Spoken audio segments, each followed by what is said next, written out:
الحمد لله نحمده ونستعينه ونستغفره ونستهديه ونؤمن به ونتوب إليه ونتوكل عليه ونعوذ بالله من شرور أنفسنا ومن سيئات أعمالنا من يهده الله فلا مضل له ومن يضلل فلا هادي له ونشهد أن لا إله إلا الله وحده لا شريك له ونشهد أن سيدنا ونبينا ومولانا محمدا عبده ورسوله صلى الله عليه وعلى آله وأصحابه وبارك وسلم تسليما كثيرا كثيرا أما بعد أعوذ بالله من الشيطان الرجيم بسم الله الرحمن الرحيم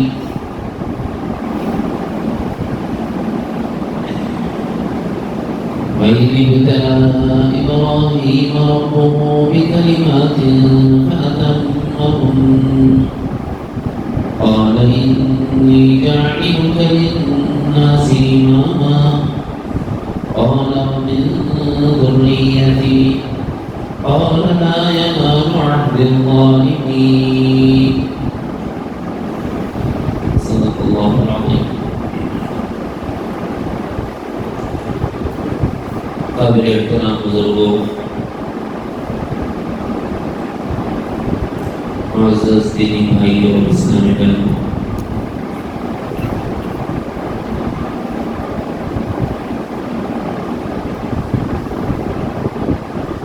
گزشتہ مجلس میں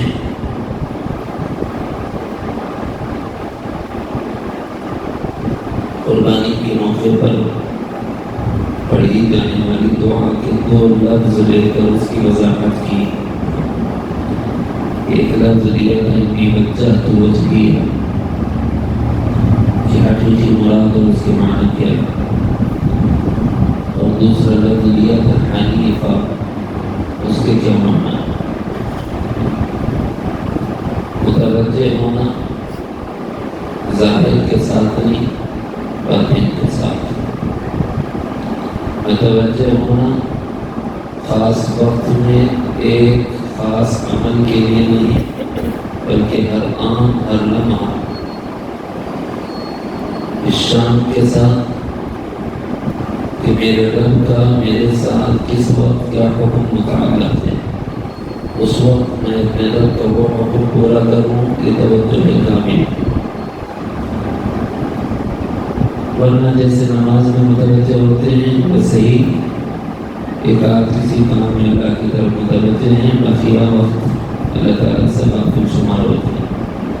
جہاں سلوک میں بیعت کی جاتی ہے، توبہ کی جاتی ہے، اس میں ایک بات یہ بھی ہوتی ہے کہ ہم غفلت سے نکلیں گے اور یاد کو غالب کریں گے.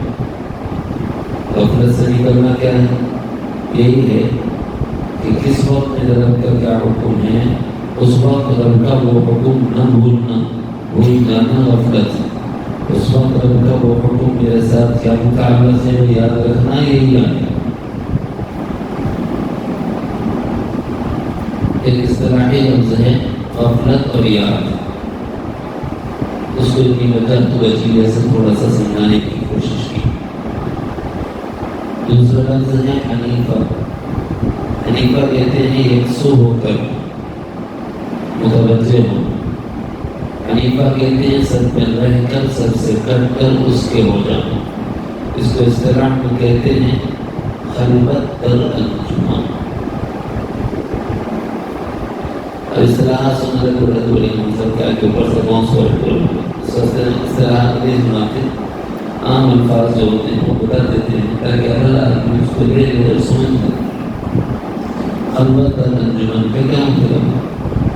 یعنی آدمی انجمن میں ہے. انجمن کہتے ہیں محفل، جیسے ہم سب بیٹھے ہیں یہ انجمن.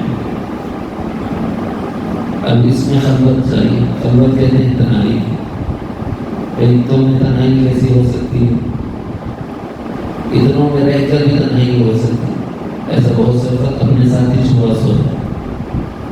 مثلا کبھی ایسا ہوتا ہے کہ بیگم کو ہاتھ لگا کے پوچھنا پڑتا ہے کیا کر رہی تھی، کب سے پکارتی آواز دے سنے نہیں آتا.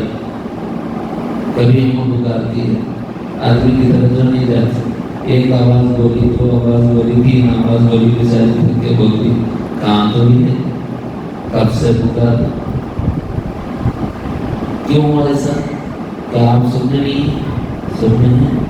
بولا کہ کوئی سوچ آپ کو لگا لیں، کوئی فکر آپ کو لگا لیں، کسی معاملے میں آپ گہری سوچ میں ایسے پڑ گئے کہ کھو گئے، موجود ہونے کے باوجود غیر موجود، حاضر ہونے کے باوجود غیر حاضر، لہذا آپ کو متوجہ کرنا پڑتا ہے. تو یہی کیفیت سالے کے طریقت سے مطلوب ہوتی ہے، لیکن مجذوبیت پسندیدہ نہیں. اس کو جذبہ کہتے ہیں، جذب کی کیفیت ہوتی ہے. سلوک میں چلتے چلتے بندہ اللہ تعالیٰ کی طرف متوجہ ہوتا ہے، آثار سے افعال میں جاتا ہے، افعال سے صفات میں جاتا ہے. تو صفات میں جب تجلیات کا ورود ہوتا ہے، انوار ربانی کا ورود مشاہدہ کرتا ہے، تو اس طرف اس طرح متوجہ ہو جاتا ہے کہ پلٹ کر اس کی سوچ پھر آتی نہیں، لوٹتا نہیں. سلوک میں اس کے لیے بولے جاتے ہیں کہ 3 طبقات ہیں، ہمیں پہلے کے 2 نہیں بننا ہے، تیسرا بننا ہے. پہلے کے 2 کون سے ہیں؟ ایک ہے محجوب. محجوب پر بھی پردہ ہوتا ہے. اس بات کا پردہ؟ دنیا کا پردہ، غفلت کا پردہ. اب اس سے کہو تجارت چھوڑ، اللہ کی عبادت کر، ہوتا فرصت نہیں. ارے ملازمت میں سے کچھ وقت نکال لے، اللہ کی عبادت کر، بولتا ہے کہ باس اجازت دی میرا. بہانے ہوتے ہیں. آدمی چاہے تو کہیں بھی اپنے لیے وقت نکال سکتا ہے، موقع فراہم کر سکتا ہے، مواقع نکال کر دین سے جڑ سکتا ہے، لیکن کیا کرتا ہے؟ دنیا اس قدر غالب آ گئی کہ اللہ کا حکم ٹوٹتا ہے ٹوٹ جائے، مگر دنیا کی معیشت نہ ٹوٹنے پائے، تجارت نہ چھوٹنے پائے، ملازمت کو دھکا نہ لگنے پائے. اس کو بچانے کی فکر میں اس قدر سرگرداں ہو جاتا ہے کہ اللہ تعالیٰ کی طرف پلٹتا ہی نہیں. اتنا بے ہوش کہ لوگ ہیں جو اس کی نماز پڑھ لیتے. اللہ مان کو ایسا ہوتا ہے آدمی ساری زندگی، بلکہ بہت سے جنازے تو ایسے گزرے ہیں کہ ان کی بھی نماز کسی نے نہیں پڑھی. کئی دیہات ایسے ہمارے دعوت کے ساتھ ہی اکثر دیہاتوں میں سفر کرتے رہتے ہیں، تو وہ جو احوال سناتے ہیں دیہاتوں کے سبھی علاقوں کے، اور خود ہم نے جو اسباب کیے اس میں ہم نے جو مشاہدہ کیے، بہت سے دیہات ایسے ہیں کہ جہاں لوگوں کو کلمہ پڑھنا تک نہیں آتا. تعجب کریں گے آپ، ہم ایک بڑے جماعت میں تھے، کرپور کے اندرونی علاقے میں ہماری جماعت چل رہی تھی. اس زمانے میں 30-35 کلومیٹر اندر، 60 کلومیٹر اندر کرپور کا پچھلا حصہ. اس دیہات میں ہمارا جانا ہوا، وہ مسجد نہیں ہے، عاشق خانے میں ہم تھے. تو اس گاؤں میں ہم نے لوگوں کو نماز کے لیے اذان دی، تو کہنے لگی آواز کی تھی اب تک سنی نہیں. جتنے گھر مسلمانوں کے ہیں تو 15 سے 16 گھر مسلمانوں کے. لیکن مسلمان ہیں کیسا معلوم ہے؟ کوئی چیزیں ہیں، ایک نام مسلمان ہے، دوسرے ختنہ کرایا ہے، سنت ابراہیمی کی تکمیل کی ہوئی ہے، اور نام مسلمان. بس اس سے معلوم ہوا کہ مسلمان ہے، باقی کوئی اور چیز اسلام کے نام پر اس کے پاس نہیں ہوتی. اب اس کو غفلت نہیں کہیں گے تو کیا کہیں؟ کبھی اپنے اوقات فارغ کرتے رہیے، اللہ کا شکر ادا کرنا کہ اللہ نے شہروں میں رہنے کا موقع دیا، علماء کی قدرت رہتی ہے، اصول میں سنانے اور کرسی سکھانے کا موقع میسر آ جاتا ہے. دیہاتوں میں بھی ایسے، تو ویسے ہی ایک دیہات کا حال ہے کہ نماز جنازہ تک پڑھانے والا کوئی نہیں. ایک نہیں، اسے 20 دیہات ہیں نماز جنازہ تک پڑھانے والا. تو اب یہ بتاؤ اس کی نماز پڑھی نہیں تو بنا دی رہے کسی طرح دیکھتے ہوئے نہیں 18 گھنٹے تک. اس کے بعد وہ آنا شروع ہو گئی کہ رہے 2 دن گیا ہو گئی، اب کوئی بھی مولوی نہیں مل رہا تو اپنا کرو.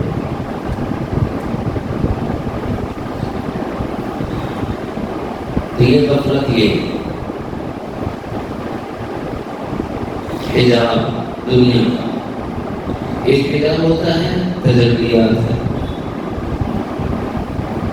جب آثار میں مؤثر حقیقی حق تعالیٰ کو پاتا ہے، افعال میں خالق فعل حق تعالیٰ کو دیکھتا ہے، صفات میں موصوف و صفات کمال اللہ تعالیٰ کو دیکھ رہا ہوتا ہے، اور منزہ عن النقص والزوال اللہ تعالیٰ کی شیوعات کا مشاہدہ کر رہا ہوتا ہے، تو وہ شیوعات اور انوارات جب متشکل اس کو نظر آتی ہے، صورت میں نظر آتی ہے، کسی نور کی، کسی رنگ کی، کسی کرن کی، تو وہ اس میں اس قدر غرق ہو جاتا ہے کہ واپس پلٹ کے نہیں آتا، تو اس کو مجذوب کہتے ہیں۔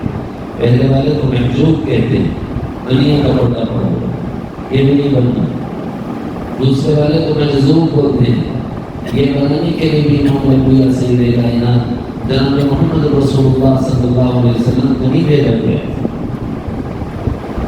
اگر جا کر واپس نہ آنا پسندیدہ ہوتا تو حضور معراج میں جا کر واپس نہ آتے، جبکہ اللہ تعالیٰ نے کیا فرمایا، وَلَلْآخِرَةُ خَيْرٌ لَكَ مِنَ الْأُولَىٰ، میرے محبوب آپ کی عطاء نبوت سے قبل والا زمانہ بھی وہ بھی افضل، لیکن اس سے بہتر زمانہ جب آپ کو غار حرا میں تاج نبوت دے دیا گیا۔ خیر لک من الاولی، پہلے سے بعد والا لمحہ افضل ہے۔ غار حرا میں اللہ کے بندوں کو اللہ کی طرف متوجہ کرنے کا حکم آیا، انفرادی دعوت کرنے لگی، تو دعوت کے بغیر رہنے سے انفرادی دعوت کا ماحول آپ کے لیے افضل، انفرادی دعوتوں کو چھوڑ کر خاندان والوں کو بلانے اور دعوت دینے کی ترغیب کی گئی۔ وَأَنذِرْ عَشِيرَتَكَ الْأَقْرَبِينَ، تو فرمایا گیا کہ اکیلے دعوت دینے سے آپ کا خاندان والوں کو دعوت دینا افضل۔ پھر جب خاندان والوں نے ماننے سے انکار کیا تو نبی رحمت صلی اللہ علیہ وسلم کو حکم فرمایا گیا وَرَبَّكَ فَكَبِّرْ، اب خاندان چھوڑی، پورا اعلان کر دیجیے۔ تو آپ کو ہے صفا پہ چڑھے اور آپ نے اعلان فرما دیا، توحید کی دعوت دے دی، اعلان نبوت فرما دیا۔ تو جب تک اعلان نبوت نہیں فرمایا تھا وہ بھی زمانہ افضل، لیکن اعلان نبوت کے بعد والا زمانہ اس سے افضل۔ آپ ابھی تک عزت اور تکلیف کی نگاہ سے دیکھے جاتے تھے، لیکن اس کے بعد حالات بدل گئے، اس قدر بدلے کہ لوگ متنفر ہو گئے الہ واحد کی طرف بلانے کی وجہ سے، تو آپ پر طعنیں کسنے لگی، آپ کو شاعر کہا جانے لگا، آپ کو ساحر کہا جانے لگا، آپ کو مجنون کہا جانے لگا۔ جب تک یہ نہیں کہتے تھے تب بھی آپ افضل تھے، لیکن جب آپ کو یہ کہا جانے لگا تو آپ اس سے افضل ہو۔ پھر آپ کو شعبہ ابی طالب کی قید میں ڈال دیا گیا، آپ آزاد تھے تب بھی افضل تھے، لیکن شعبہ ابی طالب نے آپ کے جو مراتب اللہ نے بلند فرمائے وہ اس سے زیادہ افضل آپ کو بناتے۔ پھر وہاں سے لے کر آزادی نصیب ہوئی تو وہ لمحہ آپ کے لیے افضل، لیکن اس پر جو غم آپ پر پڑا ہے، خدیجہ الکبریٰ کے ریفلیکس کا، اپنے چچا کے وفات کا جو غم آپ نے اٹھایا ہے، جس کو عام الحزن آپ نے سال قرار دیا، غم کا سال، فرمایا کہ وہ لمحہ شعبہ طالب ابی طالب کی آزادی سے یہ غم والا جو حال ہے وہ افضل۔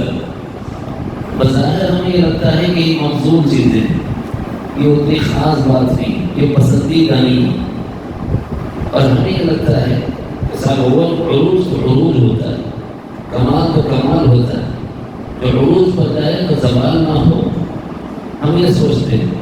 فرمایا کہ طائف میں پتھر کھانا آپ کا اس سے زیادہ افضل، اور پتھر کھانے کے بعد فرش زمین سے عرش عظیم تک کا سفر کرنا ہی افضل۔ نہ صرف اتنا عرش عظیم پر گئے ہیں، اس سے بڑا لمحہ، اس سے اعلیٰ مقام رفعت کا، اس سے بلند مقام اللہ کے قرب کا، اللہ کی معیت کا، عرش معلیٰ پر جلوہ فرمائے۔ یہ لمحہ ہے اس لمحے کی عکاسی کرتے ہوئے حضرت شاہ صفی اللہ محمد صاحب رحمۃ اللہ علیہ نے بڑا عجیب طرز اختیار فرمایا اور یوں فرمایا،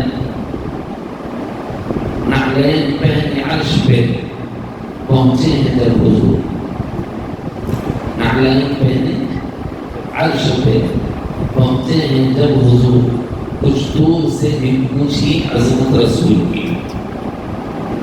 کیا مطلب ہے؟ حضرت موسیٰ بھی اللہ بات کرنے والے نبیوں میں سے ایک، گزشتہ میں نے بتایا تھا وَكَلَّمَ اللَّهُ مُوسَىٰ تَكْلِيمًا، اللہ سے بات کرنے والے نبیوں میں سے ایک نبی حضرت موسیٰ۔ جب اللہ سے بات کرنے کے لیے کوہ طور کی طرف چلے تو اللہ نے کیا فرمایا؟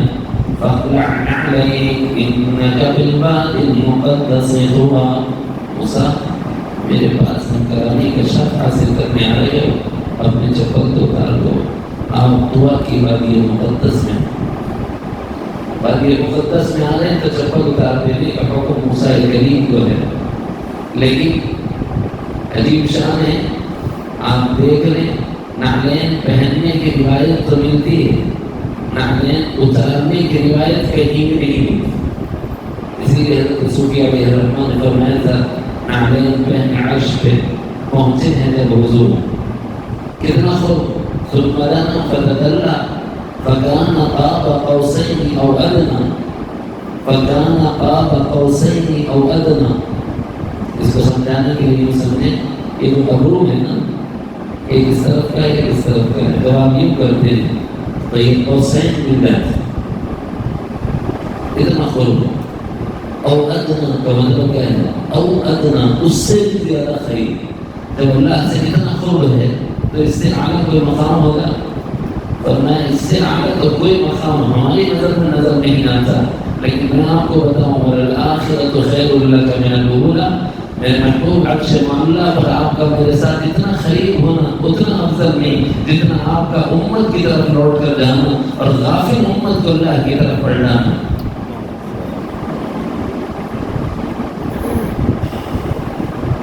اگر لوٹنا افضل نہ ہوتا تو وہیں رک جاتا، جذب کے لیے حکم دے دیا جاتا کہ ہر ایک اس طرف متوجہ ہو، پھر پلٹ کے نہ آئے، کاروبار زندگی نہ چلائے۔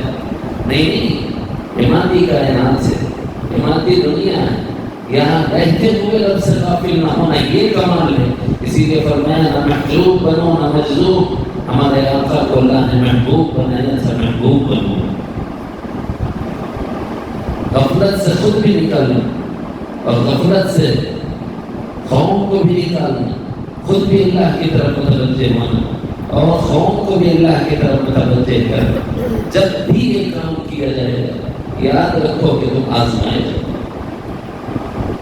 ایسی فائدہ جو نبی اللہ کی طرف بلایا ہے یعنی آزمائے گیا، انہی دعوتوں میں ایک دعوت ابراہیمی تھی، الہ واحد کی طرف اللہ کے بندوں کو بلانے لگے۔ تب کیا کیے گئے؟ گھر سے نکالے گئے، خاندان سے نکالے گئے، جس کا تذکرہ اللہ نے اس آیت مبارکہ میں فرمایا وَإِذِ ابْتَلَىٰ إِبْرَاهِيمَ رَبُّهُ بِكَلِمَاتٍ، چند باتوں میں اللہ نے آزمایا ابراہیم خلیل، فَأَتَمَّهُنَّ، انہوں نے ان امتحانوں کو پورا کیا، نہ صرف یہ کہ پورا کیا بلکہ کامیاب ہوئے۔ فَأَتَمَّهُنَّ کے دو مراد مفسرین نے لکھی، ایک ہے آزمائش کا آ جانا، یہ کمال نہیں کہ میں نے اس کو جھیل لیا، یہ کمال ہے کہ اس کو صابر و شاکر ہو جائے۔ فَأَتَمَّهُنَّ، کسی پر آزمائش کا آنا یہ ابتلا ہے، لیکن اس کو پورا کر لے آدمی یوں تم کر کے شکوے اور شکایات کے ساتھ، یہ کمال نہیں ہوتا، یہ تمام کرنا نہیں ہوتا۔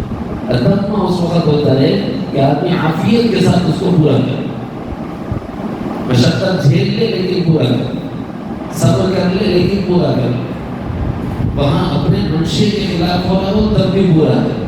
فَأَتَمَّهُنَّ تب ہوتا ہے۔ تب سیدنا ابراہیم علیہ السلام کی بابت ذکر کروں،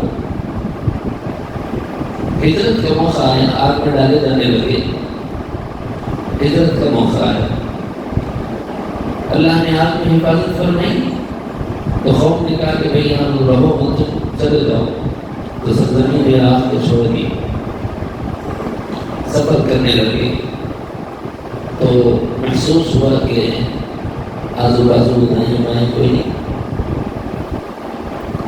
چند افراد ہیں، ان چند افراد میں ایک حضرت لوط علیہ السلام رشتے میں آپ کے بھتیجے رہتے، ایک حضرت سارہ آپ کی اہلیہ زوجہ محترمہ، اور چند نفوس ہیں۔ جب پوری قوم نکال دے تو اس وقت میں آدمی اپنے لیے آسرا اور سہارا تلاش کرتا ہے، اولاد کے لیے بہترین بنانا کا ماں باپ، اسی طرح بزرگی میں، شیوخت میں، پیرانہ سالی میں والدین کے لیے عافیت کا نیک اولاد تو بہت ہوتی ہے، لیکن ہر اولاد فرمانبردار نہیں ہوتی، نیک اولاد۔ اب اس میں حضرت ابراہیم کے زبان سے جملہ نکلا، ربی ہب لی من الصالحین، اللہ کوئی نہیں کہتا ہے آپ نے نبوت عطا فرمائیں، خلعت نبوت سے سرفراز فرمائیں، آپ کے بندوں کو آپ کی طرف بلانے کا کاز عطا فرمائیں، لیکن میرے ارد گرد تو کچھ بھی نہیں، کوئی میرا باعث ہو، کوئی میرا جانشین ہو، کوئی میرے روحانی سلسلوں کو لے کے چلنے والا ہو، تو ایک جملہ کہا کہ اللہ مجھے اولاد عطا فرما، ربی ہب لی، نواز نے مجھے، اے ضرورتوں میں صالحین، اولاد تو بہت ہوتی ہے لیکن نیک اولاد عطا فرما۔ اللہ تعالیٰ نے حضرت ابراہیم علیہ السلام کی اس دعا کو مستجاب فرمایا، قبول فرمایا، لیکن بڑی تاخیر کے بعد عرصہ دراز تک انتظار میں رہے، اولاد نہیں۔ حضرت سارہ نے خود پیشکش کر دی، کہا کہ ابراہیم مجھ سے تو اولاد نہیں ہو رہی ہے، آپ دوسرا نکاح فرما لیں، شاید اس سے آپ کو کوئی اولاد ہو اور آپ کی آنکھیں ٹھنڈی ہو جائیں۔ تو سیدہ سارہ کے رائے کو قبول کرتے ہوئے اثناء راہ جو بانگیا حضرت سارہ کو ملی تھی، وہ اللہ تعالیٰ کی جانب سے ایک نوازش تھی، ان کو آزاد کر کے حضرت سارہ نے حضرت ابراہیم سے نکاح کر دیا، ان کا نام ہے حضرت حاجر۔ اصلاً وہ ہیں شاہی خاندان کی، کوئی غلام نہیں تھی، کوئی باندھی نہیں تھی۔ ایک لمبا قصہ ہے کہ بادشاہ وقت نے حضرت سارہ کے ساتھ برا ارادہ کیا، وہ تو نہیں تھی، نبی کی بیوی تھی۔ اللہ تعالیٰ انبیاء کرام کی جو ازواج ہوتی ہیں ان کی عفت و عصمت کی حفاظت فرماتے ہیں۔ چنانچہ حضرت ابراہیم کی دعا کو ہاتھ اٹھائے، جب سارہ نے ہاتھ اٹھائے دعا کی، اللہ آپ کے خلیل کی بیوی ہوں، ایسا تھوڑی ہوگا کہ کوئی پرایا مرد مجھے چھو جائے، آپ میری حفاظت فرمائی۔ تو اس وقت ایک آگ حائل ہوگی، تو اس نے دیکھا کہ یہ ایک پارسا اور صالحہ عورت ہے، اگر میں نے برا ارادہ کیا تو میرا حشر برا ہوگا، لہٰذا اس نے کہا کہ جاؤ تم آزاد ہو، اور ساتھ میں ایک باندھی اس نے دے دی، ایک ملک پر اس نے چڑھائی کی تھی، اس ملک کے بادشاہ کی بیٹی کو یہ باندھی بنا کر لایا، وہ تھی تو بادشاہ زادی حضرت حاجر۔ اب جب یہ حضرت سارہ نے دیکھا کہ انہیں کوئی اولاد نہیں ہو رہی، تو حضرت حاجرہ سے نکاح کی پیشکش کر، حضرت حاجرہ سے نکاح ہوا تو بھی عرصے دراز تک اولاد نہیں، اور ہوئی بھی تو بالکل پھر نسالی میں عمر کے آخری حصے میں ہوئی۔ اس سے پہلے بھی میں نے عرض کیا تھا کہ 2 4 سال 5 سال کے بعد اگر اولاد ہو تو آدمی کا دل لرزا جاتا ہے، ہر سال کے ساتھ ہوئے تو اتنی محبت میں رہی، جتنی تاخیر سے میری اولاد اتنی زیادہ دل میں اس اولاد کے لیے محبت ہوتی۔ اب یہ تو پورا بڑھاپے میں ملی، اور کتنے برسوں حضرت ابراہیم نے دعا کی ربی ہب لی من الصالحین، اس کا نتیجہ یہ اولاد تھی۔ اسی پر اللہ نے کہا ہے کہ اچھا ہماری خلت کا دعویٰ بھی، ہماری دوستی کا دعویٰ بھی، ہمارے ہونے کا دعویٰ بھی، اور پھر اولاد کی تمنا بھی، ایک دل میں دو کی محبت تو ہو نہیں سکتی۔ دے تو دیں گے مگر آزمائیں گے ضرور، دے تو دیں گے مگر آزمائیں گے ضرور۔ اس سے اخذ کرتے ہوئے حضرت ثانوی رحمۃ اللہ علیہ نے مثال لکھا ہوا ہے کہ اللہ کا دینا بھی آزمائش ہے اور اللہ کا نہ دینا بھی آزمائش ہے۔ کبھی اللہ دے کر آزماتے اور کبھی اللہ چھین کر آزماتے اور کبھی اللہ نہ دے کر آزماتے۔ مومن تو بہرحال آزمایا جائے گا۔ سیدنا ابراہیم خلیل سے اللہ نے کہا کہ ٹھیک ہے اولاد ہو گئی، بڑا پیار آ رہا ہے اس اولاد کو دیکھ کر، بڑی شفقت آ رہی، بڑی مہربانی ہو رہی اس کے ساتھ، تھوڑی توجہ کم ہوگی حضرت سارہ کی طرف۔ ظاہر ہے کہ ہر چاہنے والی بیوی کی آرزو اور تمنا یہی ہوتی ہے کہ میرے شوہر کی توجہ میری طرف کم نہ ہو۔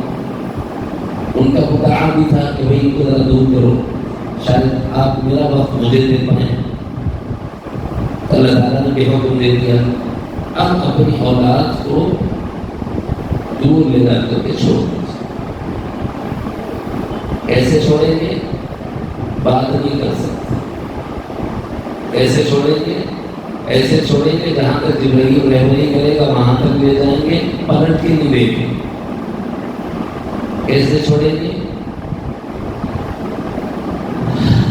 شکوہ کرے بدلے، شکایت زبان پہ لائے بدلے، بلا چون چلا، حکم مان،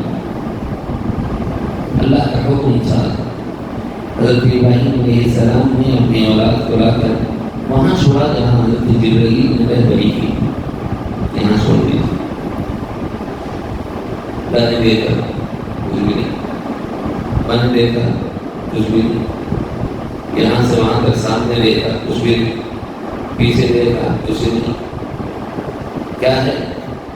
بے ساختہ ہاتھ اٹھ گیا آسمان کی، کہنے لگے ربنا انی اسکنت من ذریتی بواد غیر ذی زرع۔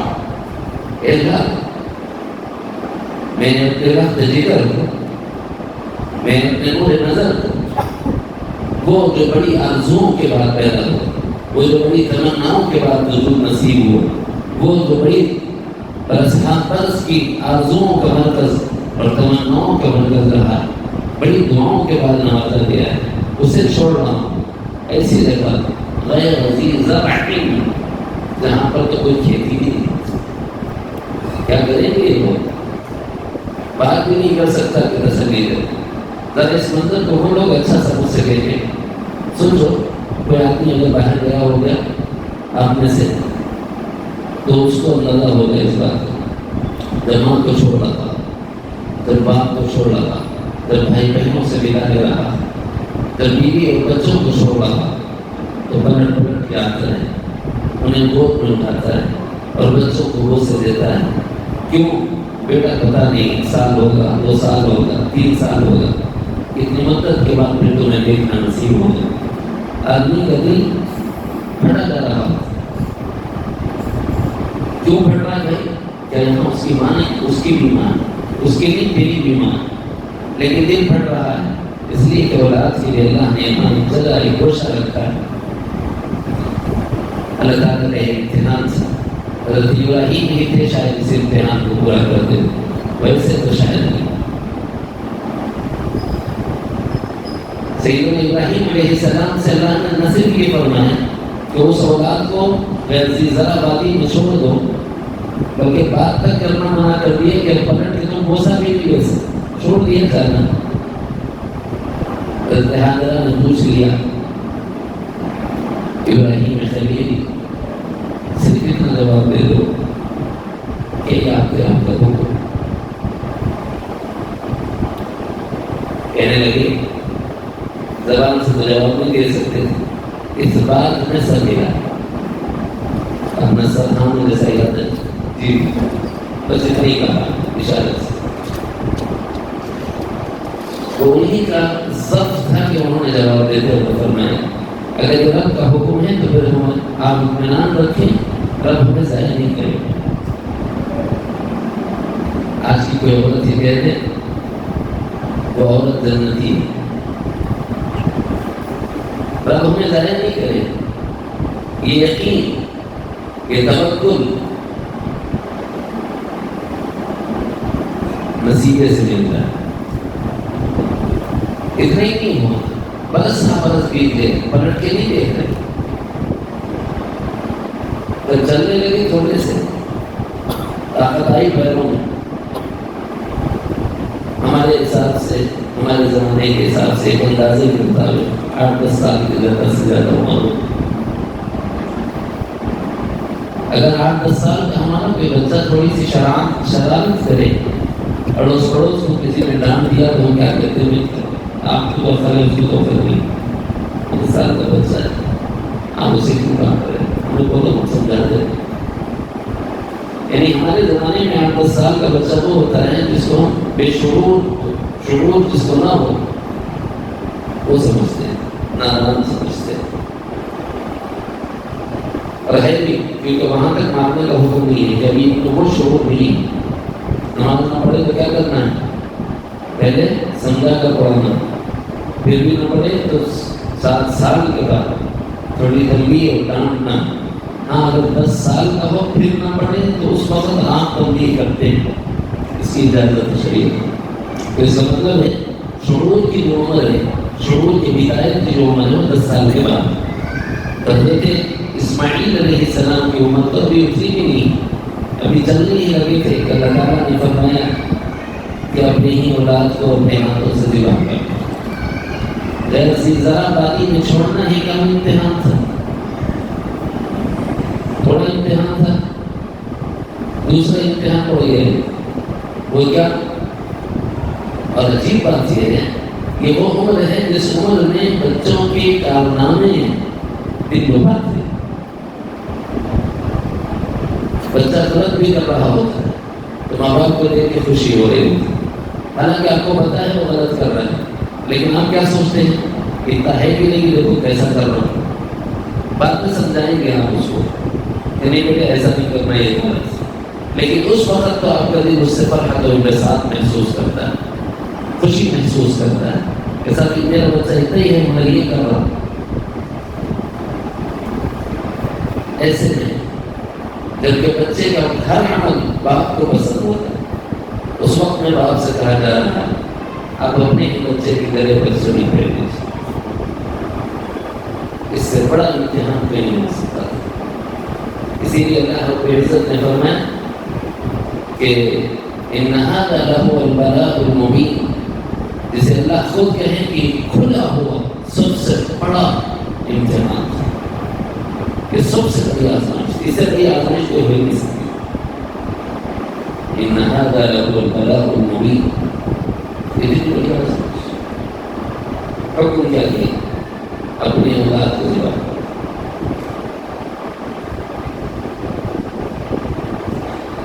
سیدنا ابراہیم علیہ السلام نے اپنے بچے سے کہا یا بنی انی ارا فی المنام انی اذبحک، میرے بچے میں نے خواب میں دیکھا ہے میں تمہیں ذبح کرتا ہوں، انظر ماذا ترى، جو دیکھا ہے اس کے بارے میں آپ کی کیا رائے ہے؟ کروں ایسا؟ کہنے لگے یا ابت افعل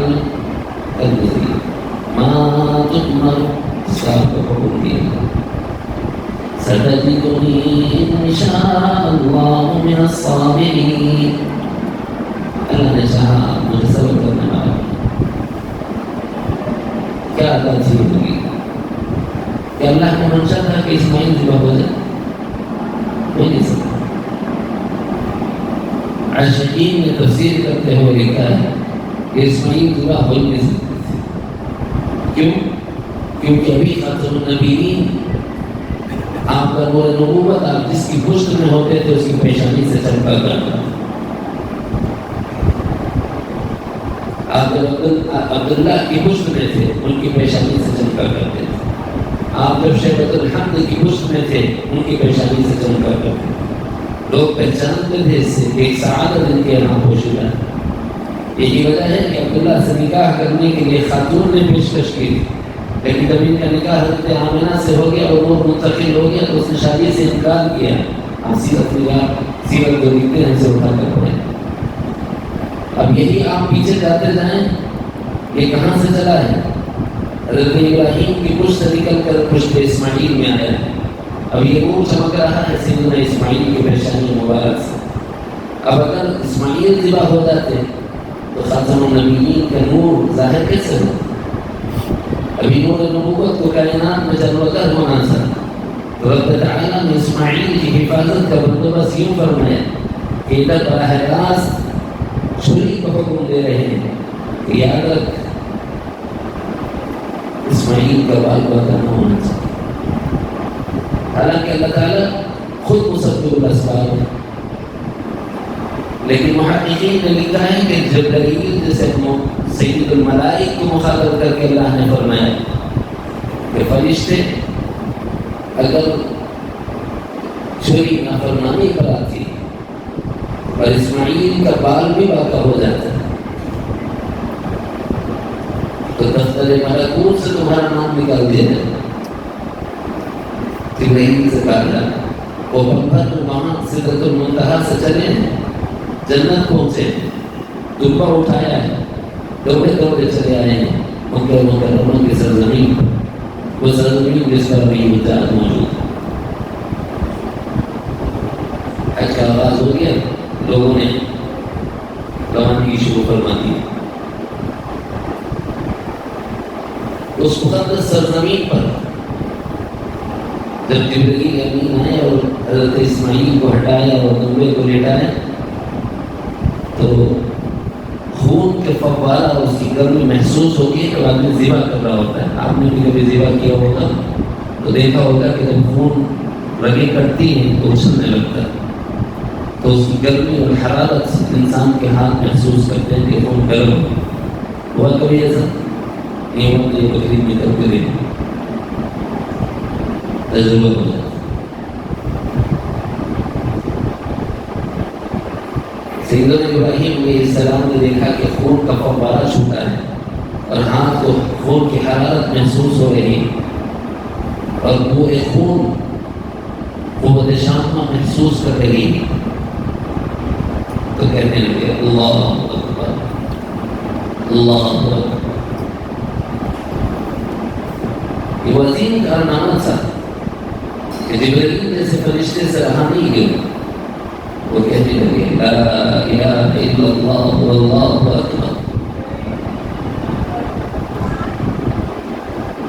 جب یہ دیکھا کہ ابا اللہ اکبر کہہ رہے ہیں اور یہ سنا کہ ایک اور آواز ہے لا الہ الا اللہ واللہ اکبر کی آ رہی ہے تو وہ سمجھ گئے کہ یہ آواز تو فرشتے کی محسوس ہوتی ہے، شاید اللہ کی بارگاہ میں میری قربانی قبول ہوگی.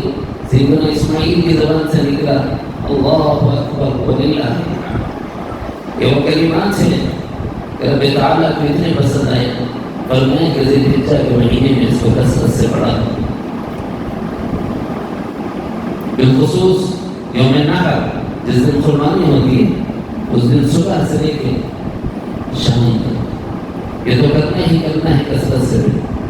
اس کے علاوہ نویں ذی الحجہ کے فجر سے لے کر 13 کی عصر تک ہر نماز کے بعد بلند آواز سے ذرا ان عاشقوں کا منظر بیان کرو کہ کیسے اللہ کے حکم کے آگے سر نیو ہوں گے. ایک قربانی دے کے کہہ رہا ہے کہ اللہ جو بڑا ہے تیرے سوا کوئی لائق محبت نہیں. اللہ تیری محبت میں اگر تو چاہتا ہے کہ میں ابراہیم کی اولاد کو ذبح کر دوں تو میں ذبح کرنے کو تیار ہوں، بس تیرا نام بلند رہے. اللہ اکبر اللہ اکبر. جبرائیل یہ کہہ رہا ہے میں نے کائنات کے بننے سے لے کر آج تک کا منظر دیکھا ہے، ایسی قربانی دینے والا کوئی نہیں. اللہ تیرے سوا کوئی اور لائق عبادت ہو نہیں سکتا. تو ہی کبریائی کا حقدار ہے. لا الہ الا اللہ واللہ اکبر. اللہ تیرے سوا کس کی بلندی ہو سکتی ہے، کس کی عظمت ہو سکتی ہے. قربانی اگر مانتا ہے تو تیرا دیا ہوا ہے. اسی لیے ہمارے سلسلے میں کیا کہتے ہیں، جو کچھ دیا اس کا دیا ہوا، اس کا اس کو سونپنے میں کیا جاتا ہے. جو اللہ کا دیا ہوا اس کو دینا. کبریائی اس کے لیے سزاوار ہے. اگر وہ قبول کر لے ہماری کسی شے کو تو یہ تعریف کا حقدار بن جاتا ہے. اس لیے للہ الحمد کا لفظ ہے. اللہ تیرا شکر ہے کہ اسماعیل کی قربانی کو تو نے منظور فرما لی. لیکن جب باپ نے پٹی ہٹائی، بیٹے نے پٹی ہٹائی آنکھوں سے اور دیکھا کہ اسماعیل بھی زندہ ہے اور ایک دبا ذبح پڑا ہوا ہے، اللہ نے فرمایا وَنَادَيْنَاهُ يَا إِبْرَاهِيمُ قَدْ صَدَّقْتَ الرُّؤْيَا. ہمیں ندا لگا، آواز گونجا، آواز آئی کہ ابراہیم تم نے اپنے خواب کو سچ کر دکھا دیا. ایسا کوئی کرتا ہے؟ ہاں کرتا ہے بھائی جو ابراہیم جیسا اللہ کا خلیل. سالکین طریقت سے یہاں ایک سبق اور ایک درس ہے وہ لے لینے کی ضرورت ہے. گزارش ہے کہ اسے لے کر اٹھیں. قربانیاں ہزاروں اور لاکھوں ہوتی ہیں. لاکھوں کی قربانی اللہ کو منظور نہیں. جب ذبح کرنا جانور کو تو یاد رکھو ساتھ میں اپنے نفس کو ذبح کرنا. اصل مطلوب وہ ہے اے اللہ تیری مرضی پوری ہو، میری مرضی پوری نہیں. میں اپنی خواہشات کو قربان کرتا ہوں. اس عزم کے ساتھ آدمی قربانی کرے وہ دوسری کے طریقے. عام آدمی تو یہ کہے گا کہ جانور ہے اللہ کے نام پر ذبح کرنا، لیکن تم اور تم وہ ہو جو اللہ کا قرب چاہتے ہیں، اللہ کی محبت چاہتے ہیں، اللہ کی معرفت چاہتے ہیں، اللہ کا قرب خاص چاہتے ہیں. تو ہمارا عمل جو ہوتا ہے اس میں کچھ امتیازات ہوتے ہیں، خصوصیات ہوتے ہیں. ہم جانور ذبح نہیں کرتے، ہم جانور کے ذبح کرنے کے ساتھ اپنے نفس کو لٹا کر کہتے ہیں میں تیری نہیں سنوں گا، آج میں تجھے قربان کرتا ہوں اپنے نام پر. آج کے بعد میرے جسم پر میری نہیں چلے گی، میرے رب کی چلے گی. یہ سلوک ہے.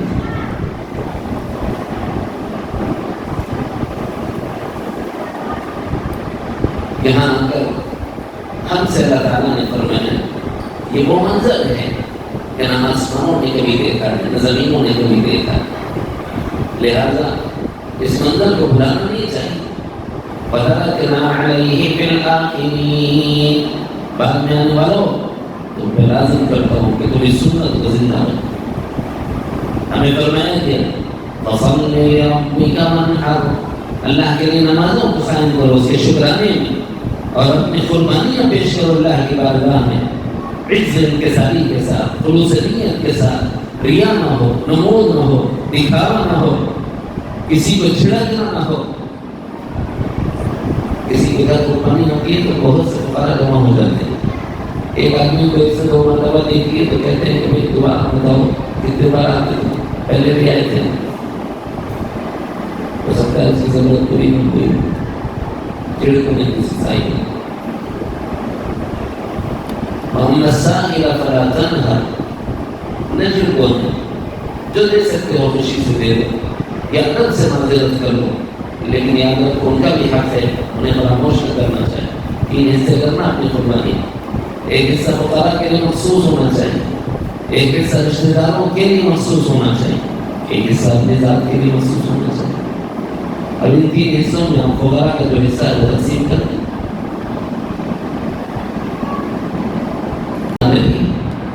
اس میں ہم صدق دل کے ساتھ اپنے ہاتھ سے جانور کو ذبح کریں اور تصور رکھیں کہ اس جانور کے ساتھ میں اپنے نفس کو قربان کروں.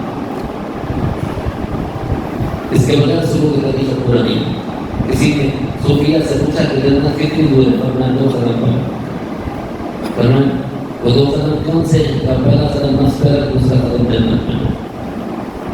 پہلا قدم نفس پر. یہ اچھا ہوتا ہے کہ اس وقت جانور کے ساتھ ساتھ اپنے نفس کو قربان کرنے کا موقع ملا اور ساتھ ساتھ یہ یاد کرنے کا موقع ملا ہے کہ وہ کیا قربانی ہے سیدنا ابراہیم اسماعیل علیہ السلام کی کہ بارگاہ خداوند قدوس سے شرف قبولیت ملا. اس طریقے کو زندہ رکھنے کا حکم اللہ تعالیٰ نے اپنے پیارے محبوب جناب محمد رسول اللہ صلی اللہ علیہ وسلم سے فرمایا واتبع ملت ابیکم ابراہیم. اپنے ابا ابراہیم کی پیروی کی. اور پھر ہمیں حکم فرمایا واتبعوا ملت ابراہیم حنیفا. تم ابراہیم کی پیروی کرو. یکسو ہو کر تمہاری طرف متوجہ ہوئے تھے. ہم مال کی محبت میں بخیل نہ ہو جائیں کہ حکم خدا ٹوٹ جائے اور نہ مال کے زعم میں اس قدر مبتلا ہو جائیں کہ لوگوں کو دکھانے کے لیے قربانیاں کریں. یاد رکھ لو ہم جو جانور ذبح کرتے ہیں اللہ تعالیٰ نے قرآن مجید میں واضح لفظوں میں بیان فرما دیا لن ینال اللہ لحومها ولا دماؤها. اللہ کے پاس تم جو قربانی پیش کرتے ہو اس کا نہ خون پہنچتا ہے نہ اس کا گوشت پہنچتا ہے. نہ گوشت پہنچتا ہے نہ اس کا خون پہنچتا ہے. کیا پہنچتا ہے؟ ولکن ینالہ التقوی. تمہارے قلب کی کیفیت پہنچتی ہے کہ میرے رب کے حکم کے آگے میرا دل کس قدر جھکا ہوا ہے. عاجزی کے ساتھ، فرمانبرداری کے ساتھ، اطاعت شعاری کے ساتھ کہ اسماعیل کے نقش قدم پر چلنے کو میں آمادہ اور تیار ہوں. جب تقاضا ہوگا اپنی جان کو پیش کرنے کا، مولا اس وقت تو نے جانور مانگا ہے، میں جانور دینے کو تیار ہوں، جب میری جان مانگے گا میں اپنی جان سے حاضر ہوں، مولا تو نے اس وقت مال کی قربانی مانگی ہے، میں اب مال دینے کو تیار ہوں، جب میرا مال مانگے گا مزید تقاضوں پر اپنا مال لگانے کو میں تیار ہوں، اپنی خواہشات قربان کرنا آپ چاہتے ہیں، میں اپنی خواہشات کو آپ کے نام پر اس جانور کی طرح قربان کرنے کو آمادہ اور تیار ہوں، جیسے یہ جانور آپ نے میرا مطیع بنایا ہے، میں آپ کا بنایا ہوا ہوں، آپ کا مطیع اور فرمانبردار ہوں، یہ جذبات ہمارے اندر میں پیدا ہوں تو سمجھیے کہ آپ سلوک میں چل رہے ہیں۔ ابھی یہ جذبات نہیں آئے تو اس سلوک میں ہمارا قدم پڑے گی، عام قربانی کی طرح قربانی ایسا نہ ہو۔ بالخصوص ضروری درس ساتھ میں لے بھئی قربانی کر تو رہے ہیں ہم اپنے گھر میں، لیکن کچرا پورا پڑا ہوا ہے روڈ پہ، یہ جائے گا؟ آپ نے تو اپنا واجب ادا کر لیا، لیکن وہ رڑی نکال کر آپ نے باہر ڈال دی، وہ رڑی کی غلاظت نکال کر آپ نے باہر ڈال دی، آپ جانور لائے اس کو کھلانے کے لیے چارہ لائے، جانور تو ذبح کر دیا لیکن چارہ آپ صاف کرنے کو تیار نہیں۔ ایسا ہوتا ہے ایسا نہ کریں۔ فإن الإسلام نظيف، اسلام کی صفائی کو پسند کرتا ہے۔ آپ جانور لائیں گے، یاد رکھو اس جانور، یہ جانور دو جانور ایسے ہیں، ایک جانور وہ جو میدان جنگ کے لیے تیار کیا جاتا ہے اور ایک جانور وہ جو قربانی کے لیے لایا جاتا ہے۔ جب ان دونوں کو کھلانے کے لیے ان کی رسی کو کشادہ کرتے ہو، جتنی قدم کو چلے گا چلنے کے لیے ہر قدم پر اجر ملتا ہے، اور جتنی جگہ وہ ناپاک کرے گا اگر آپ صاف کرتے ہو تو اس کے لیے اٹھانے پر بھی اجر عطا ہوگا۔ تو یہ سوچ کر کے بھی اس پر بھی مجھے ثواب ملے گا، جانور تو میرا تھا، صفائی اسلام پسند کرتا ہے، میں ایسا مسلمان ہوں کہ مجھ سے دوسرے کو تکلیف، کتنے ہی لوگوں کو موقع مل جاتا ہے کہ یہ قربانی کرے بدن کی، بولتے ہیں کیا ہوگا؟ گوبر پورا روڈ پہ ڈال دیے، کہہ ہوں گے بہتر صاف بھی کرنا، پھر دم نہیں ڈال رہی، اس طرح کی باتیں آتے ہوئے جاتے ہوئے لوگ کرتے ہیں، ایسا نہ ہو، ہماری قربانی ضائع نہ ہو دوسروں کو تکلیف دینے کی وجہ سے۔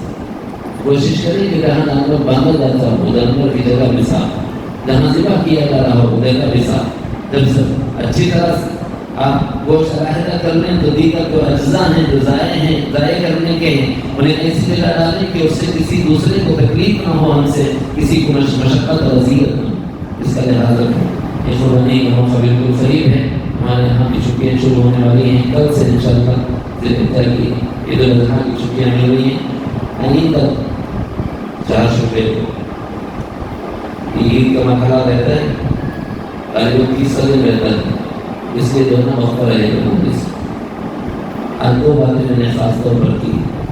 نمبر 1 نفس کو قربان کرنا، نمبر 2 صفائی کے ساتھ کرنا، جو بھی اللہ کا حکم پورا کرے، اور اس میں خاص نصیحت یہ ہے کہ اپنے طلباء اور مساکین کو نہیں بولنا، ان کے آنے پر ناراضگی کا اظہار نہیں کرنا، جو ہم سے ہو سکے ان کے ساتھ اس کا سلوک کرنا چاہیے۔ آزمائشوں میں سے اتنی بڑی آزمائش تو ہم پر نہیں آئی گی، ہاں جو مانگا ہے وہ بہت چھوڑا ہے، اگر اللہ ہم سے ہمارا بیٹا مانگتا تو کیا ہم دے سکتے تھے، اور اگر اللہ کا حکم ہونا پورا کریں تو پھر ہم قاہر کے مسلمان ہیں۔ اس لیے بھائی اپنی زندگی میں جو اللہ کا حکم ہے حکمت کے مطابق ہے، اور جو اللہ نے کہا ہے اس کو بھی معاملے سے پورا کرنے کی کوشش کریں۔ اس سلسلے میں ایک بات غلط چل پڑی ہے، اس کی وضاحت کر کے اپنی بات ختم کرو۔ غلط بات یہ ہے کہ بہت سے لوگ دین بیزار ہیں، اتنے دین بیزار ہیں کہ آپ کو حکم خدا پورا کرنے کے لیے روکتے ہیں، اور کیا کہتے ہیں 10 لاکھ 50 لاکھ 1 کروڑ اتنے جانور ذبح کر دیے، کتنے لاکھ ہو گئے ہوں گے، اس کے پیچھے کیلکولیشن کر کے بتاتے ہیں اتنے جانور کٹے تھے اتنے پیسے، اتنے جانور کٹے تھے اتنے پیسے، ہے نا؟ بولتے ایسا کیا کرنا یہ کرنے کے بجائے پورے شہر کی طرف سے ایک دے دو، وہ بھی پورا ہو جاتا، پھر باقی پیسے جمع کر کے کالج کھول لے، اسکول کھول لے، اور ہمارے بہت سے مسلمان اس کو اچھی بات سمجھتے ہیں۔ نانو اسکول کھولنے کے لیے ہم نمک سے لے کر بورڈ تک ہر چیز پر ٹیکس دیتے ہیں. کالج کھولنے کے لیے، ہاسپٹل کھولنے کے لیے ہم نمک بھی خریدتے ہیں تو اس پر لکھا ہوتا ہے انکلوڈ آف آل ٹیکسز. یہ دولت یہ ہے کس بات کے لیے ٹیکس. ہم گاڑی خریدتے ہیں تو 2 طرح کے ٹیکس دیتے ہیں. ایک گاڑی رکھنے کا ٹیکس دیتے ہیں، ایک گاڑی خریدنے کا ٹیکس دیتے ہیں. وہ بس نہیں ہو کے پھر ایک تیسرا دیتے ہیں روڈ ٹیکس دیتے ہیں، وہ بھی دے رہے ہیں. ہر چیز کا ٹیکس ہم الگ دیتے ہیں. ہم کمائیں تو ہماری آمدنی کا ٹیکس حکومت کے پاس آتا ہے. ہم خرچ کریں تو ہر چیز جو چیز ہم خریدتے ہیں، نمک خرید لو، مرچ خرید لو، عورتیں پاؤڈر خرید لیں، لپسٹک خرید لیں، ہر چیز پر لکھا ہوتا ہے کہ اس کا ٹیکس پے کیا گیا ہے اور وہ چیز ہم ٹیکس پے کر کے خریدتے ہیں. یہ کیا کے لیے دے رہے ٹیکس؟ تو آپ کو ایک ہی بات بولتے ہیں کہ نہیں، وہ آپ کے غریبوں کو پڑھانے کے لیے، ان کی بیماری میں دوا کے لیے، ان کو اعلیٰ تعلیم سے آراستہ کرنے کے لیے. تو پھر اس کو کہاں ہے ہمارا کھا کے بڑھے ہوئے. یہ پوچھنے کسی کی ضرورت نہیں. مولویوں کو بولتے قربانی ان کو کرو، اس سے بڑے احمد ہم نے آج تک نہیں دیتے. مولوی قربانی تو نہیں روکے گا، ڈبل کرائیں، اپنی بھی کرو اپنے باپ کی بھی کرو. اس سے ہم لاکھوں غریبوں کو فائدہ پہنچتا ہے. جہاں کپڑا بکے گا تو اس کارخانوں میں کام کرنے والوں کی روزی روٹی ہو. جہاں دانت اور ہڈی بکیں گے وہاں اس کارخانے میں کام کرنے والوں کی روزی روٹی کا سامان ہوگا. جہاں لوگ برس تک گوشت کھانا جن کو نصیب نہیں ہوتا، ان قربانیوں کی وجہ سے دیہاتوں میں بھی گوشت پہنچے گا اور وہاں بھی لوگ کھائیں گے انشاءاللہ، اور وہ بھی آسودہ ہو کر تمہیں دعائیں دیں. ہم تو ڈبل کریں گے. بھائی ہر ایک کا سرمایہ الگ ہے. ہم ٹیکسز دیتے ہیں اسکولس کے لیے، کالجز کے لیے، یونیورسٹیز کے لیے، ہاسپٹلس کے لیے. آپ نے ہمارا مال تو ڈبا دیا اور ہمیں تنقید کی جا رہی ہے کہ حکم خدا کو چھوڑ دو.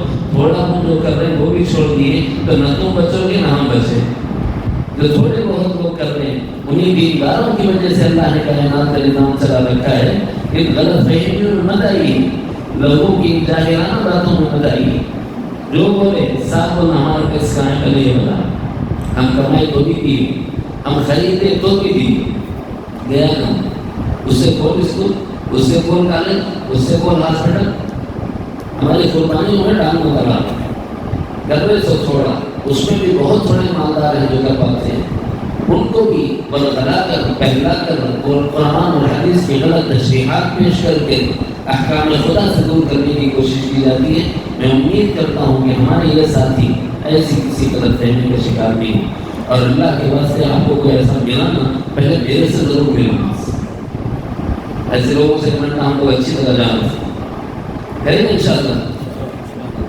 بلکہ یہ چھوٹی گریب بنا کے جن کا چلا سکتے چلاؤ، ان احمقوں تک اس پیغام کو پہنچانے کے لیے. واقعہ سے پیدل اللہ تعالیٰ میرے اور آپ کے سب کو گناہ معاف فرمائے. کلمات استغفار